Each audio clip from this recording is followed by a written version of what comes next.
எல்லாருக்கும் வணக்கம். இன்றைக்கி நம்ம என்ன பார்க்க போகிறோம் அப்படின்னா, ஃபேக் பிரேக் அவுட்.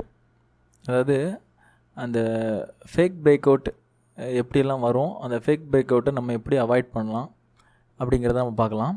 நான் இப்போ ஒரு 2 பாயிண்ட்ஸ் நான் கொடுக்குறேன். அதுலேருந்து நம்ம ஃபால்ஸ் பிரேக் அவுட்டை எப்படி அவாய்ட் பண்ணலாங்கிறத நம்ம பார்க்கலாம். ஃபஸ்ட்டு பாயிண்ட் பார்த்திங்கன்னா, break out after some consolidation. அதாவது ஒரு பிரேக் அவுட் நடக்குது அப்படின்னா, இப்போ இது ஒரு ரெசிஸ்டன்ஸ் பாயிண்ட்டுன்னு வச்சுக்கோங்க. இந்த பாயிண்ட் தான் ரெசிஸ்டன்ஸ் லைனு. இந்த ரெசிஸ்டன்ஸ் லைனை பிரேக் அவுட் பண்ணும்போது நம்ம என்ட்ரி எடுக்க போகிறோம், அப்படி தானே? அப்போது இந்த ரெசிஸ்டன்ஸ் லைனுக்கு வர்றதுக்கு முன்னாடியே கொஞ்சம் நேரம் கொஞ்சம் கன்சாலிடேஷன் இந்த மாதிரி நடக்கணும், சரிங்களா? ஒரேடியாக இந்த மாதிரி ஃபஸ்ட்டு செகண்டு தேர்டுன்னு ஒரேடியாக 3 ஸ்டெப்பில் டக்குன்னு இந்த மாதிரி ஆகாமல் கொஞ்சம் நேரம் கன்சாலிடேஷன் ஆகிட்டு அதுக்கப்புறமா ஒரு பிரேக் அவுட் கொடுத்துச்சுன்னா, இந்த பிரேக் அவுட்டை விட இந்த பிரேக் அவுட் பார்த்திங்கன்னா கொஞ்சம் பவர்ஃபுல்லாக இருக்கும், கொஞ்சம் கரெக்டாக இருக்கும். அது ஃபால்ஸ் பிரேக் அவுட்டாக இருக்காது, சரிங்களா? இந்த மாதிரி போச்சுதுன்னா என்ன நடக்கும்னா, சடனாக மேலே கன்சாலிடேஷனே ஆகாமல் போச்சுது அப்படின்னா, இந்த சைடு மறுபடியும் ஒரு பெரிய கேண்டில் மாதிரி கொடுத்துட்டு சடனாக நெக்ஸ்ட்டு கேண்டிலே கீழே இறக்கிடுவாங்க, சரிங்களா? அப்போ எப்போவுமே இந்த மாதிரி சடன்னாக அப்படி இந்த மாதிரி மூவ் பண்ணுறதுல போய் அது மேக்ஸிமம் ஃபேக் பிரேக் அவுட்டாக கூட இருக்கலாம். இப்போ ஒரு கன்சாலிடேஷன் நடந்துட்டு அதுக்கப்புறமா ஒரு பிரேக் அவுட் நடந்துச்சுன்னா அது மேக்ஸிமம் கரெக்டாக இருக்க வாய்ப்பு இருக்குது, மோஸ்ட்லி கரெக்டாக இருக்கும், சரிங்களா? இப்போ இந்த 2 பிரேக் அவுட்டையும் டிஃப்ரென்ஸ் பார்த்துக்கிட்டு இந்த மாதிரி நடந்துச்சுன்னா கொஞ்சம் செக் பண்ணிவிட்டு 2வது எடுக்கலாம். பட் இதுன்னா ஓகே, இந்த மாதிரி இருக்கிற பிரேக் அவுட்டை கொஞ்சம் கன்சிடர் பண்ணலாம், சரிங்களா? கன்சல்டேஷன் நடந்ததுக்கப்புறமா நடக்கிற பிரேக் அவுட்டை கொஞ்சம் கன்சிடர் பண்ணலாம், சரிங்களா? First point okay. Second point பார்த்தீங்கன்னா, வெயிட் ஃபார் மினிமம் 5 மினிட் கேண்டிலுக்காவது வெயிட் பண்ணணும் நீங்கள், சரிங்களா?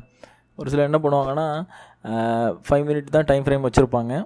பட் அந்த 5 மினிட் கம்ப்ளீட் ஆக முன்னாடியே டக்குன்னு ட்ரேட் எடுத்துருவாங்க. இப்போ இதில் பாருங்களேன், இப்போ இதான் இந்த ரெசிஸ்டன்ஸ் லைனு, இதை கிராஸ் பண்ணால் நம்ம எடுக்கணும், நமக்கு ட்ரேட் எடுக்கணும். பார்த்தீங்கன்னா ஃபஸ்ட்டு ஒரு கேண்டில் ஃபார்ம் ஆகிருக்கு, செகண்ட் கேண்டில் பார்த்திங்கன்னா இதை கிராஸ் ஆகிருக்கு. பட் லைவ் மார்க்கெட்டில் பார்க்கும்போது எப்படி இருக்கும், இதை கிராஸ் பண்ணியிருக்கும், இது அப்படி தானே, இப்படி கிராஸ் ஆகிட்டு இருக்கும், கிராஸ் ஆகி இந்த மாதிரி கேண்டில் ஃபார்ம் ஆகி இருந்திருக்கும்.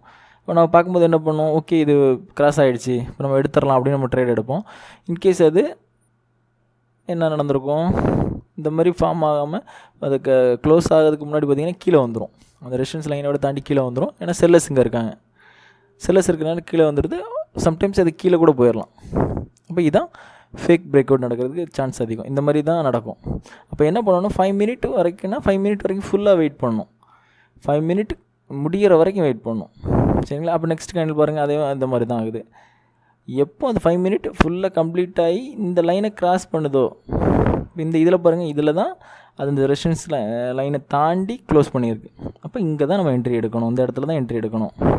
இதுதான் நம்மளோட கரெக்ட் என்ட்ரி. இதுக்கப்புறம் அது மேலே போகும், சரிங்களா? இப்போ எப்போவுமே நீங்கள் வெயிட் பண்ணுற டைம் ஃப்ரேம் என்னவோ அதுக்காக தான் நீங்கள் வெயிட் பண்ணணும். 5 மினிட் டியூரேஷனாக 5 மினிட் ஃபுல்லாக வெயிட் பண்ணணும். அதுக்கு முன்கூட்டியே நம்ம ட்ரேடை எடுக்கவே கூடாது. 5 மினிட் முடிஞ்சதுக்கு அப்புறம் தான் அந்த ட்ரேடை நீங்கள் எடுக்கணும். அப்போ இது உள்ளே க்ளோஸ் ஆகிருந்தால் தான் நீங்கள் எடுக்கணும். இது தாண்டி க்ளோஸ் ஆகிருந்தால், அந்த மாதிரி க்ளோஸ் ஆகிருந்தால் மட்டும் தான் எடுக்கணும். அதுக்குள்ளே கீழே போயிடுச்சுன்னா மறுபடியும் எடுக்கக்கூடாது. அப்போ இதில் கரெக்டான இடம் இது தான்.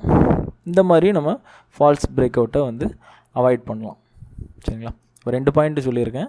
ஒன்று பார்த்தீங்கன்னா, ஒரு கன்சல்டேஷனுக்கு அப்புறமா வர பிரேக் அவுட்டை மட்டும் எடுங்க. செகண்ட் பாயிண்ட் பார்த்தீங்கன்னா, நீங்கள் என்ன டைம் ஃப்ரேம் யூஸ் பண்ணுறீங்களோ அந்த டைம் ஃப்ரேம் முடிகிற வரைக்கும் வெயிட் பண்ணுங்கள், அதுக்கப்புறமா வர கேண்டில் எடுங்க, சரிங்களா? தேங்க்யூ.